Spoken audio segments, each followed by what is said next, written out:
El fiscal que mañana intentará nuevamente precluir la investigación por soborno a testigos contra Álvaro Uribe tiene en sus manos una investigación a la esposa del fiscal Barbosa y otra contra Uribe que no se mueve desde hace años. Víctor Ballestas. Mónica, de acuerdo con el penalista Augusto Ocampo, la ausencia de gestión en el expediente dormido de al menos 4 masacres podría constituir el delito de prevaricato por omisión atribuible al fiscal que mañana intentará beneficiar al expresidente. Este equipo directivo que me acompaña. Este lunes la Fiscalía Barbosa hará formalmente su segundo intento de precluir el proceso que se sigue en contra del expresidente Álvaro Uribe por manipulación de testigos. La honra. Hace 5 meses, la jueza 28 de conocimiento de Bogotá negó la primera petición que hizo el fiscal Gabriel Jaimes. El despacho encuentra que es posible afirmar razonablemente que el exsenador Uribe Vélez, en extenso sentido, intervino en los hechos objetos de investigación. Esta vez la solicitud de preclusión está en cabeza de Javier Fernando Cárdenas, a quien Daniel Coronel calificó hoy en su más reciente columna como un fiscal de bolsillo, nuevo defensor de Uribe. Los antecedentes de ese funcionario muestran claramente que es un aúlico del poder, que tiene dormida una investigación muy grave contra Uribe y que sus jefes tienen tanta confianza en su sumisión que le asignaron la investigación penal contra la esposa del fiscal para que discretamente la archive cuando no nos demos cuenta. Walfa Telles, esposa de Barbosa, enfrenta desde el pasado 24 de agosto un proceso penal por presuntamente violar el régimen de inhabilidades. Barbosa no asignó un fiscal ad hoc, optó por designar a Cárdenas alegando que sus funcionarios cuentan con autonomía e independencia.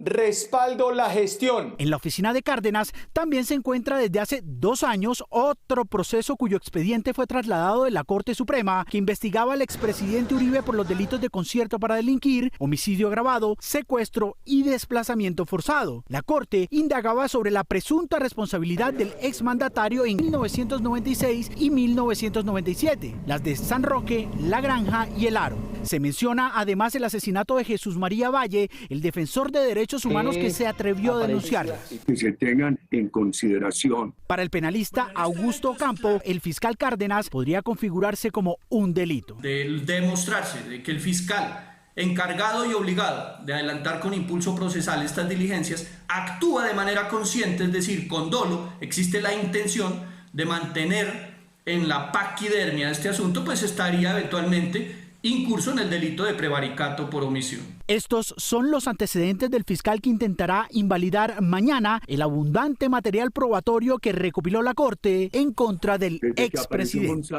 Álvaro Uribe volvió a diligencia en la Fiscalía de manera reservada en el proceso que todavía no ha podido ser precluido por soborno a testigos. Víctor Ballestas. Mónica, la diligencia se realizó en julio, pero hoy el columnista Daniel Coronel reveló el video de 3 horas.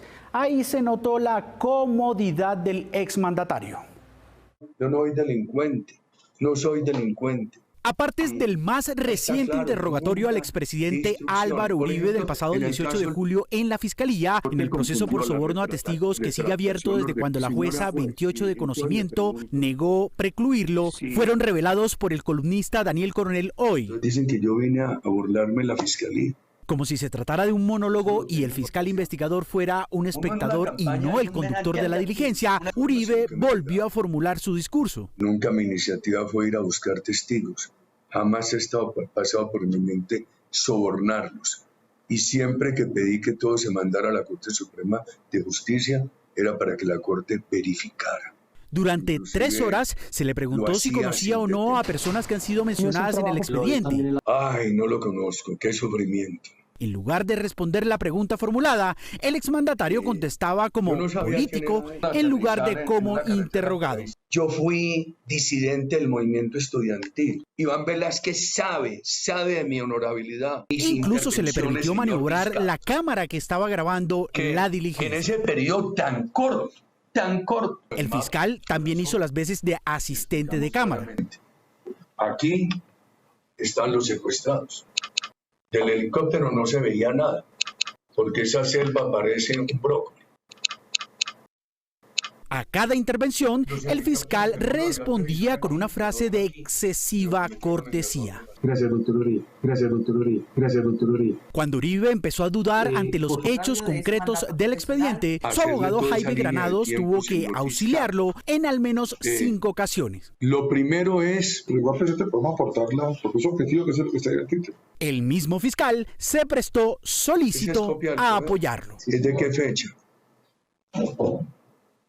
Doctor Uribe, le voy a poner presente el documento, precisamente la escritura pública. Este es el segundo intento de la Fiscalía para quitarle al expresidente de encima el proceso de soborno a testigos. Los ganaderos rasos aún no tienen pistas de cómo se hará el negocio que el presidente Petro y el de su gremio, José Félix Laforí, firmaron ayer, porque el primero no puede soltar la plata de una vez y el segundo no manda en los 3 millones de hectáreas por los que firmó. Enrique Tapias. Mónica, los expertos en el tema no ven un negocio a la vuelta de la esquina, pero sí el cumplimiento de una deuda con el acuerdo de paz. El tiempo se encargará de que sea tierra fértil y precio justo. Con la firma del acuerdo para la materialización de la paz territorial con la compraventa de 3 millones de hectáreas pertenecientes al sector ganadero, el presidente calificó como histórico el pacto que permitiría dar comienzo a la reforma agraria. Es la decisión libre de los poseedores de tierra dedicados a las ganaderías extensivas de vender una parte de tierras fértiles que tienen un mejor uso en el mundo agropecuario para ser entregados a los campesinos y campesinas de Colombia. Según el acuerdo, las tierras fértiles que se negociarán tendrán que tener un impulso productivo. Se propenderá porque la adquisición de tierras se focalice en número de hectáreas que facilite la ejecución de proyectos productivos en escalas rentables. El experto en tierras y ex subgerente del Instituto Colombiano de Desarrollo Rural INCODER, Carlos Ignacio Carmona, aseguró que en este pacto se debe garantizar que las personas beneficiadas no terminen vendiendo los terrenos que les fueron adjudicados. La asistencia técnica que desde el principio se debe ofrecer a esas personas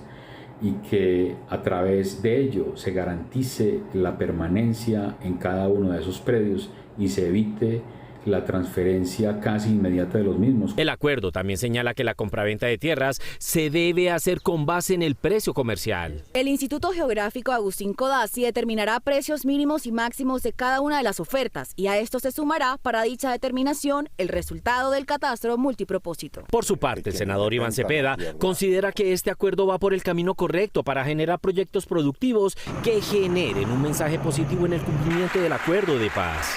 Este acuerdo es en cumplimiento del pacto de paz que se firmó en el 2016 y sin lugar a dudas implica un gran impulso a la implementación de ese acuerdo de paz. Noticias 1 consultó varios ganaderos que prefirieron no ser identificados y que consideran que aún el acuerdo no es claro para saber cómo se desarrollarán las negociaciones para las compraventas de tierras.